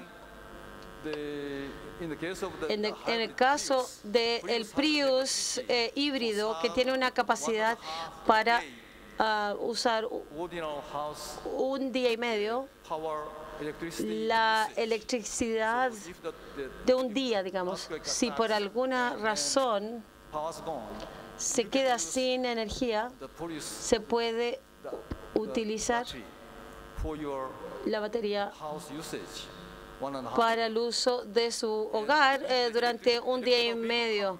Pero si vuelve la electricidad, que lleva 10 veces más en la batería, entonces podría durar una semana simplemente utilizando la conexión eléctrica. Por supuesto, esto puede ser con esta red inteligente, sensores, robots, etcétera, etcétera. Entonces, quisiera explicarles que el sensor de movimiento, ya hicimos esto en la parte norte. Este es el resultado, entonces, de que el auto pudiese ser el sensor en movimiento. Aquí, entonces, un área sumamente compleja. Aquí entonces es el sector de la planta nuclear. Y estas líneas grises y líneas azules demuestran calles. Sin embargo, Cuando llegó el desastre, nadie sabía cuál era el camino que se debía tomar o utilizar. Hoy nuestros autos, no todos, pero la mayoría, están equipadas con esta cosa que se llama CarProof. Es una función como una sonda, como una sonda para el auto, una conexión. Tiene alrededor de 100 CPU en su auto. La CPU puede informarle al centro: estoy utilizando este tipo o esta cantidad de energía o de este tipo de combustible, esta es mi velocidad, etcétera, etcétera. Entonces, al utilizar esta información que proviene de este sensor, debemos saber entonces cuál es el camino a través del cual se puede manejar. Y tenemos cientos de autos en esta área. Entonces, día a día, podríamos hacer un mapa como este. Si este camino se puede utilizar, entonces cambiaríamos el color azul, de tal forma de que este es un mapa después de un mes. Como podrán ver, hay muchas calles que no están disponibles, pero hay algunas calles que están ligadas a ciudades, y entonces se puede descubrir que esto está disponible. Y esto está disponible en el sitio web. Entonces todos pueden revisar esto y revisar y saber a dónde debo ir, a este lugar y a este otro lugar, cuál es la calle que debese tomar. Y esta información entonces se envió al sistema de navegación, y el sistema de navegación indica el área que debería ir, en qué paso debería tomar, o cuál es la vía para alejarse de esta área, por ejemplo. Entonces los autos también se pueden usar como sensores. Esto aún no se ha implementado, pero es algo que quisiera mencionar con respecto a la red resiliente. Como nación,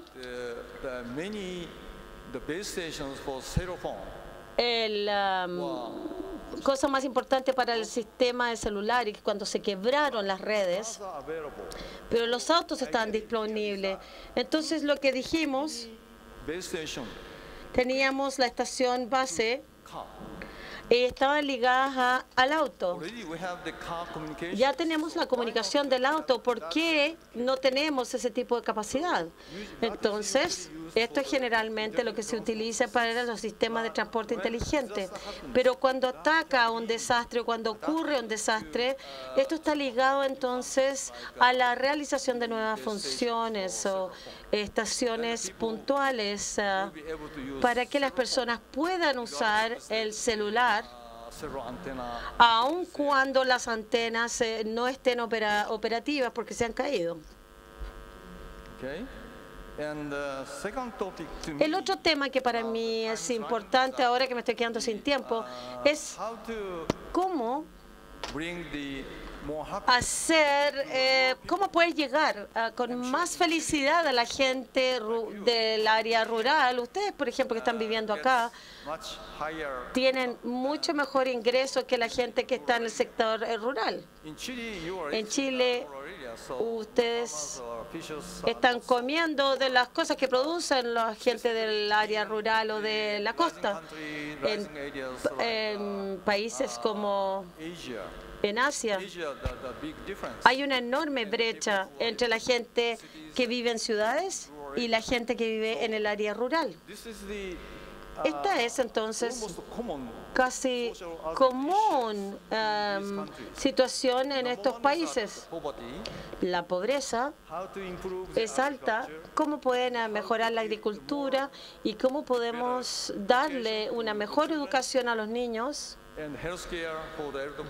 También apoyo en la salud para la tercera edad y cosas por el estilo.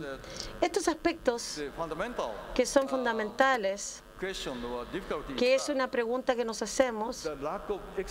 La falta de experiencia especializada en el área rural es común en todo el mundo. Entonces la solución es bastante simple. Conectar estas dos partes o estos expertos al área rural, no pidiéndoles que se vayan a vivir al área rural, sino utilizando las capacidades interconectadas para apoyarlos aquí. Y lo que hicimos en Tailandia, en el caso de los campos de arroz, con el fin de poder cosechar el arroz, este es un proceso que se debe hacer, agregar fertilizantes que deben cambiar dependiendo del largo que tiene el arroz. Sin embargo, estos procesos los agricultores deben manejarlo en forma independiente, ellos solos. Pero la alfabetización en los países asiáticos en el área rural es muy bajo. No es 10 o 20%, pero 60%. Pero el promedio es que ellos se dedicaron al campo nada más que para evitar el colegio. Entonces es muy difícil enseñarles cómo hacer las cosas. Es muy difícil. Esto es 1/3 de personas del país. Entonces lo que hicimos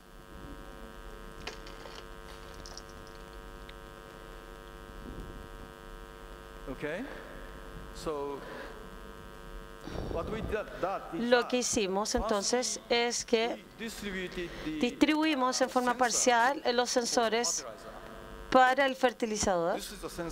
Este es un sensor.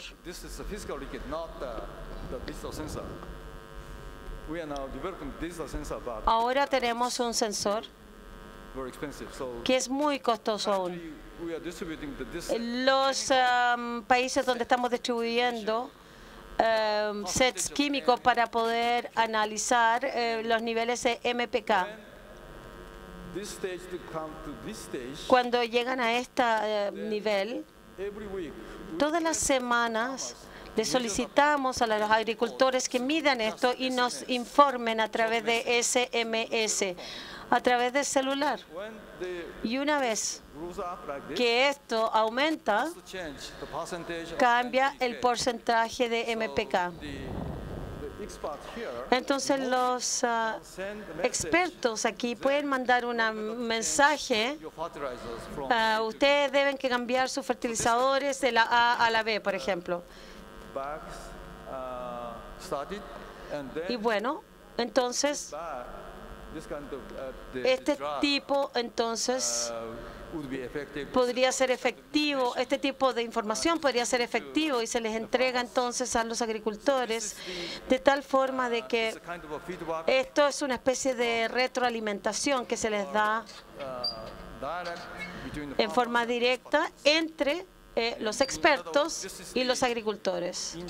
Esta es una innovación interindustria donde se puede unir a los agricultores con los académicos, con los investigadores.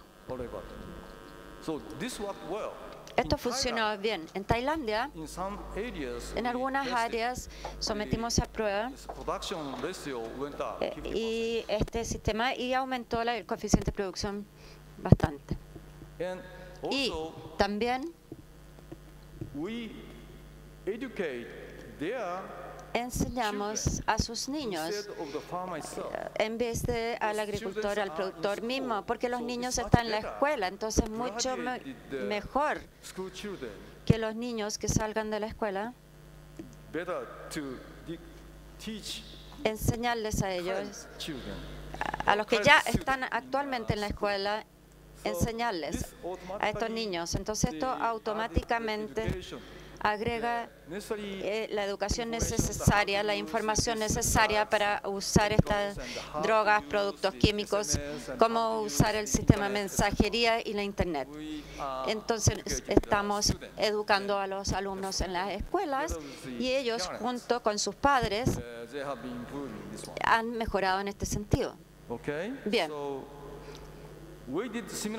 Hicimos cosas similares en Filipinas también, en la parte de pesca. Acá pueden ver ustedes, muchos peces murieron debido a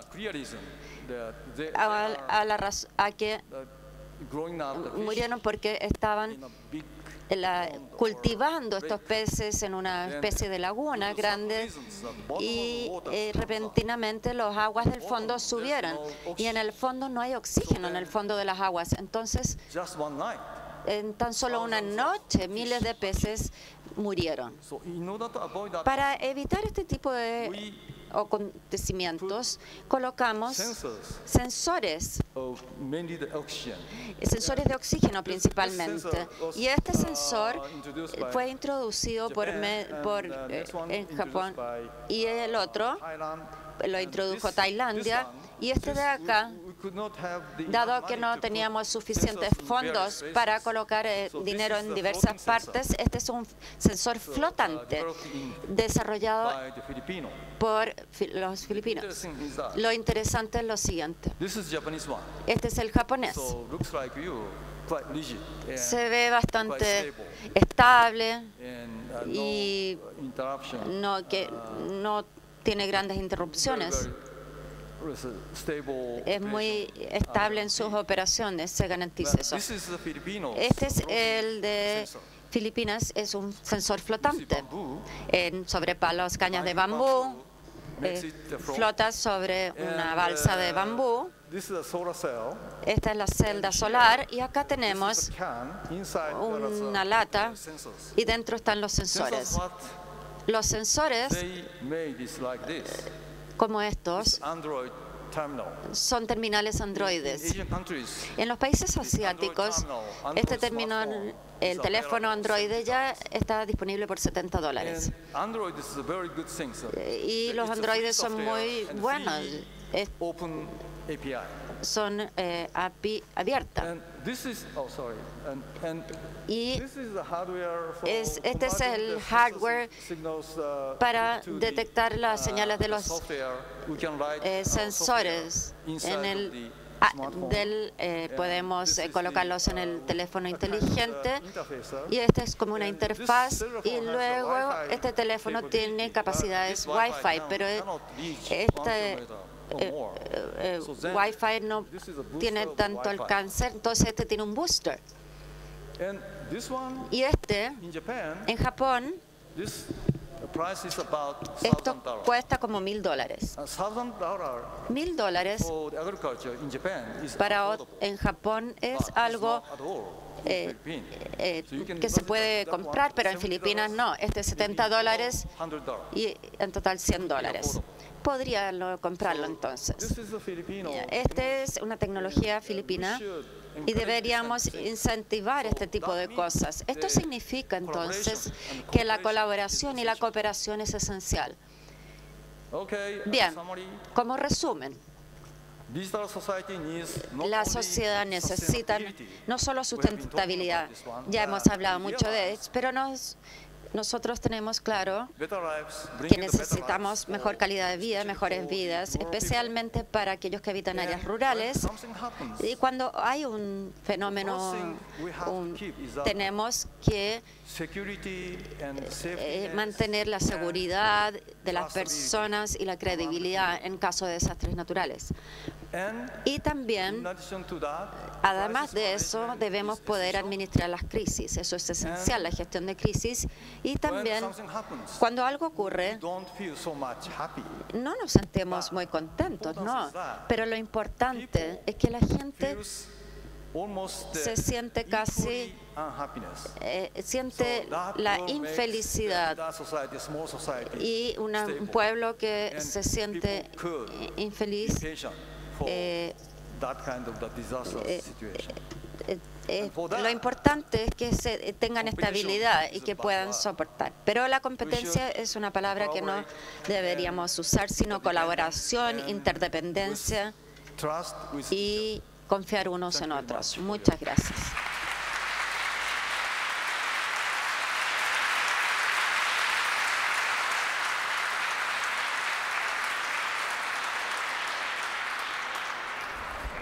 Thank you, Dr. Inoue. Bueno, hemos tenido dos fantásticas presentaciones que se complementan, yo creo. El doctor Inoue dijo que él era ingeniero, no científico. Yo creo que necesitamos el desarrollo de la ciencia, obviamente, es fundamental, pero también se necesita la tecnología, la ingeniería, para llevar esas brillantes ideas a la práctica.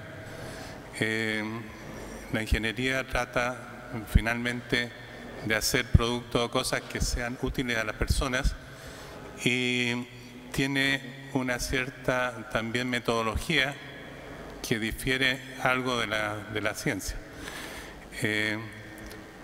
Bueno, yo creo que tenemos tiempo para 3 preguntas. Por allá, 2, bueno, 2 nomás. 3. Y recuerden que mañana tienen oportunidad de hacer todas las preguntas que quieran y las intervenciones que quieran a las 10 de la mañana, en que van a estar todos los expositores presentes. Entonces, por favor, que hagan preguntas a los expositores y no intervenciones. Muy breve, por favor. Mi nombre es Jorge Cisterna, de la Agrupación Ciudadana Defendamos la Ciudad. Mi pregunta es al doctor Hidalgo. Cuando yo tenía la edad un poco menos edad que tú, mi serial favorita era Agente Super 86, que tenía un celular en la bota. ¿Ah? Era el único celular que habíamos visto en esa época. En Chile habían 2 computadores, uno en el Common, otro en la Universidad de Chile. Y eso hace pocos años atrás.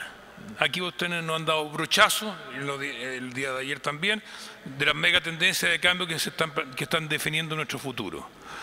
Mi pregunta es, ¿cómo consideras tú que está Chile y los diferentes actores para asumir estos desafíos ahí hacia adelante? Pero no en términos generales, sino específicamente la disposición del Ejecutivo, del Gobierno, la disposición del Parlamento, la disposición del sistema universitario. Hoy día vemos con pavor ahí de que las universidades se han quedado atrás, se han incorporado a esta lógica de sociedad de mercado. Los fondos concursables para la ciencia son científicos aislados que postulan a la distribución de estos fondos, no hay trabajo de equipo, no hay integración con el mundo productivo ni con la sociedad civil. ¿Cómo entonces, por la experiencia que tú tienes en otras partes, cómo podríamos un poco diluir estos obstáculos que tenemos hoy en día para enfrentar estos desafíos? Y la segunda pregunta, ¿cómo entra todo el tema valórico para orientar? Porque una cosa, el futuro lo podemos orientar en función de los intereses de las grandes transnacionales o también en base a los valores que tienen los chilenos y orientarlo en función, como se decía ayer, de mayor felicidad y mayor bienestar para todos los chilenos. ¿Cuál es tu planteamiento al respecto? En cuanto voy a hacer un comentario más que una pregunta. En cuanto a la resiliencia, y me disculpan, resiliencia es tremendamente importante desde el punto de vista ya de lo que la imaginación y de lo que la mente puede crear. Y sin duda nos va a ayudar siempre y cuando tengamos la posibilidad de ser humanos. Tal como dice el doctor Maturana, que doy gracias que esté aquí, ya, Homo sapiens sapiens, amans amans. Es la única posibilidad de realmente tomar buenas decisiones. Con respecto a resiliencia, es importantísimo la resiliencia que vemos en el mundo externo, pero tenemos que pensar en la resiliencia interna, en el mundo interno. Hoy en día tenemos ya, ¿no es cierto?, las bases científicas de la resiliencia del ser humano, y es barato. Es la relación madre-hijo. Lo que hace ese vínculo amoroso es modificar la información genómica solamente por el vínculo amoroso. Si viene la información de vulnerabilidad en el genoma, y eso ya está descrito científicamente, con el vínculo materno, esa vulnerabilidad se hace resistente. Ahora, para aquellos que quieran saber de este tema en forma más profundamente, estoy dispuesta a compartirlo. De hecho, hace un tiempo atrás estuvimos conversándolo con el doctor Maturana. Nosotros hablábamos de que el doctor Maturana me decía, sí, pero se va a necesitar adultos que puedan acoger a estos nuevos niños. Pero ojo, no nos sirve la resiliencia externa si no hay una resiliencia interna. Antes que respondan, yo les quiero pedir un favor enorme, que luego que terminen los comentarios del panelista, vamos a hacer un pequeño homenaje a 4 científicos chilenos que están aquí presentes, así que les pido por favor que no se levanten. Muchas gracias por la pregunta, me siento muy honrado. Hubieron 4 charlas en la mañana y fue al único que me tocó una pregunta de los que presentaron, entonces es un gran honor recibir esta pregunta. Déjame contar un poco así. Tú me preguntabas un poco sobre cómo yo veo la situación de la academia actual en Chile, cómo yo veo la situación en relación al desarrollo tecnológico y un montón de factores. Entonces voy a dar una respuesta un poco más como que va a tocar en esos distintos temas. Primero, mira, en MIT una de las cosas que yo como que me he empapado mucho y he participado mucho con mis colegas y me he dado cuenta que en verdad lo que es el desarrollo de la tecnología y el traspaso de la ciencia a la tecnología no es necesariamente el traspaso de la ciencia a la tecnología. Hay muchas otras partes que también se expresan en el mundo académico que son importantes y que contribuyen al desarrollo tecnológico. Una de ellas es el arte. El arte, la gente de repente no está acostumbrada a pensar en el arte como algo que contribuye a la tecnología, pero en verdad, si es que uno mira un poquito, con un poquito de detalle, hay una enorme contribución del arte. Ve por ejemplo, ¿tú sabes cuántas son las exportaciones anuales de Chile? Son como 60.000 millones de dólares. O sea, ¿cuál es el mercado de los videojuegos en el mundo? Las ventas son 70.000 millones de dólares al año, ¿ya? Todo videojuego requiere un artista porque diseñan esos monitos, no fueron diseñados por un computer, fueron diseñados por un artista, ¿no es cierto? Después, lo que entre el arte y la combinación del arte con la ciencia y con la tecnología y con la ingeniería y lo que últimamente se transforma en la tecnología, viene de una tensión en la cual hay muchos actores. Entonces el científico es el tipo que está como interesado en entender cómo funcionan las cosas, el por qué, el cómo, ¿ya? Y es un tipo que es más pragmático. Yo como científico siempre es como, bueno, pero es que tengo 2 maneras de pensar, ¿cómo decido cuál es la manera en la que debería pensar? Y trato de ver la evidencia, ¿no es cierto?, que es capaz de matarme una u otra hipótesis. El artista no, el artista tiene visión. Entonces él tiene una visión que quiere hacer que algo suceda, y si es que no es posible, dado nuestro conocimiento de la naturaleza en este momento, la pregunta es cómo yo puedo hacer que se vea como que sucede. Y en esa tensión eventualmente tú empiezas a desarrollar, ¿ya?, distintas maneras para que se vea como sucede, y eso es lo que esa tensión eventualmente te lleva a desarrollar la tecnología, a llevar algo que te ejecute esta visión. Acá en Chile yo tengo muchos amigos que son académicos y en verdad tengo que decir que el nivel de ellos es muy bueno. Hay muy buenos académicos en Chile. Tengo amigos que son académicos en física, en astronomía, en ciencias sociales, en ciencias económicas, en ciencias biológicas, etc. Y el nivel es muy bueno. Yo creo que lo que sí falta quizás más es escala, ¿ya?, y conexiones con otros sectores de la sociedad, ¿ya? La ciencia acá, yo digo que está en un poquito más de silos. Falta un poco más una multidisciplinaridad, como dirían algunos, o como me gusta decir a mí y a mis colegas, decimos una antidisciplinaridad, una cosa de más, ir más allá de disciplinas, eso dentro de la ciencia, pero también conectarse con otros sectores, ¿ya?, de la sociedad, por ejemplo con el sector privado y con el sector gubernamental. El diálogo con las empresas eventualmente también ayuda mucho a ver cuál es como la relevancia de ciertas cosas.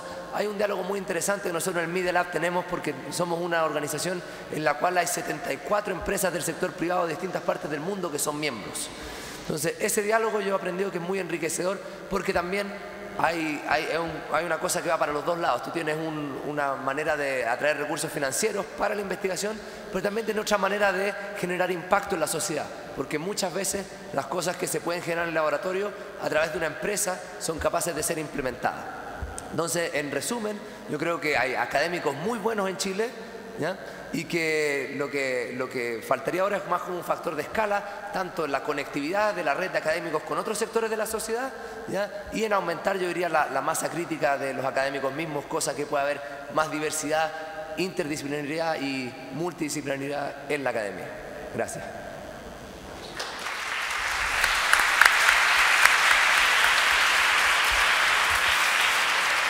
Bueno, extendamos el aplauso para ambos expositores. Con esto cerramos la sesión.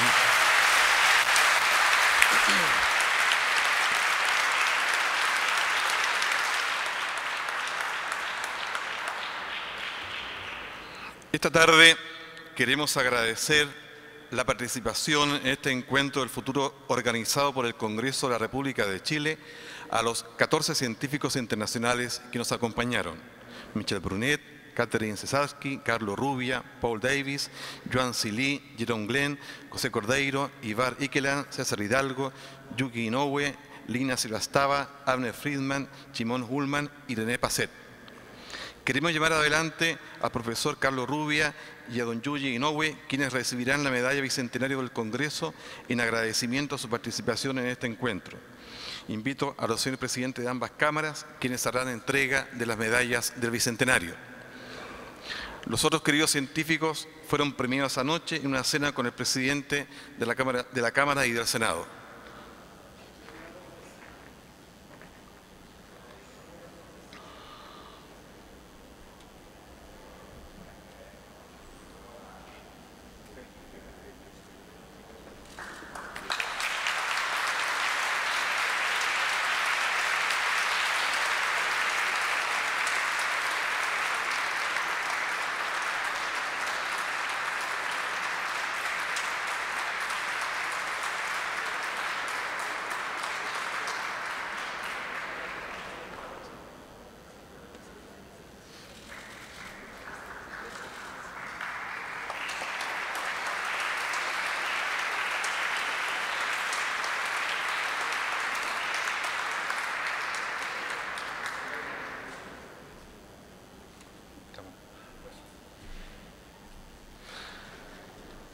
Queremos aprovechar este importante momento para homenajear y premiar con la medalla del Bicentenario a 4 destacados intelectuales chilenos que hoy están con nosotros.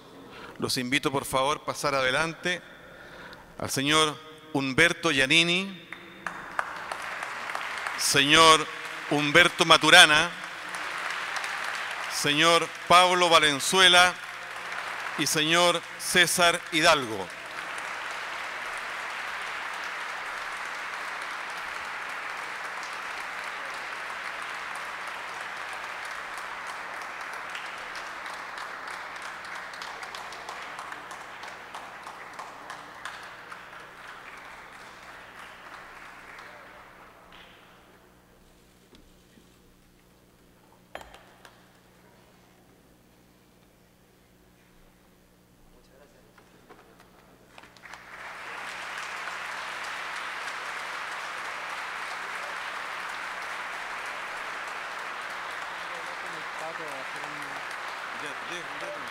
Bueno, yo quiero, de verdad, nosotros le entregamos una medalla bicentenario a todos los científicos, filósofos que han estado participando en este encuentro.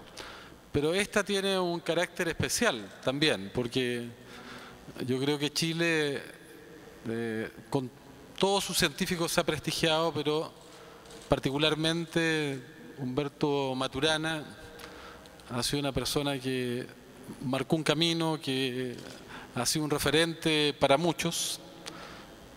Humberto Giannini, para qué decir, en el ámbito de la filosofía. También es una persona que nos ha hecho un inmenso legado.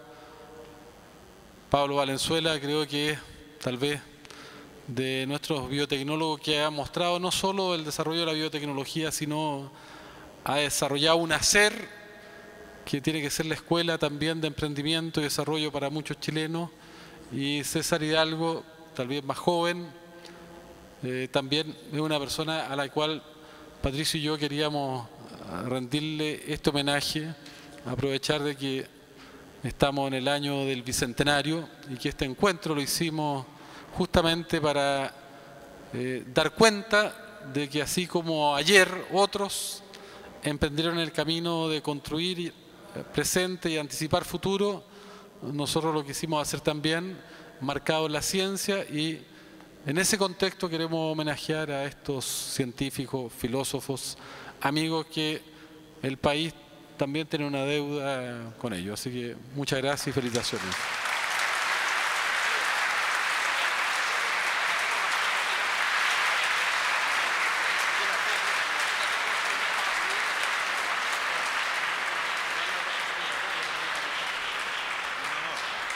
No, bueno, los dueños de casa me han pedido que por favor invite a todos los premiados a pasar adelante para sacarse una foto. Esto continúa en la tarde por si acaso, si no cree que esto termina acá. Don Humberto, ¿usted quiere decir algo? Por favor.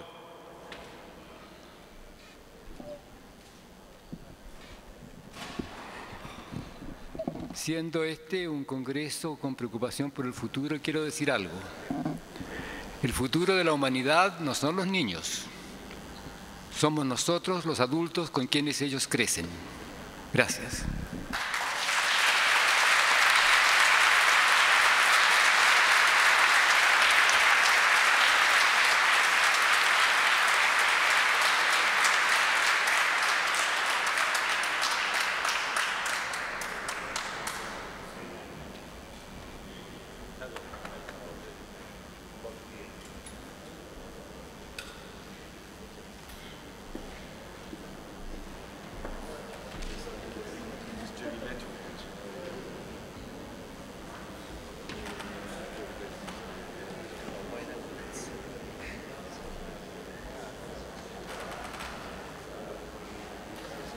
Permítanme hacer una observación, junto con agradecer la presencia de los científicos y premios Nobel que nos han acompañado todos los días. Quiero destacar también la presencia muy importante de muchos jóvenes, de muchos estudiantes que se encuentran desde ayer también participando de este seminario. También un aplauso grande para los jóvenes.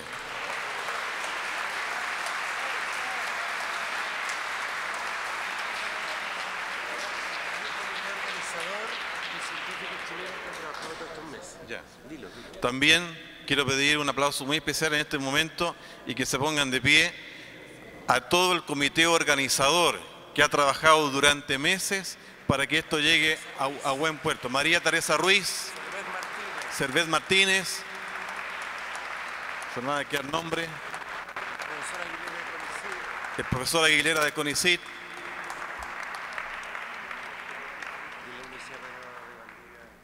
de la Universidad Pedro Valdivia de Casablanca, ¿sí? Mauricio Sarracín. Me están superando los nombres, así que no los olvidar algunos, nos disculpan, pero aquí está el esfuerzo también de muchas personas que han trabajado durante meses para que esto tenga el éxito que ha tenido y que esto va a continuar obviamente en la tarde. Y también recordarles que mañana a partir de las 10 se va a realizar el diálogo entre todos los participantes, tanto a nivel de expositores como del público que ha asistido estos días. Les recuerdo que mañana a partir de las 10 de la mañana hasta el mediodía.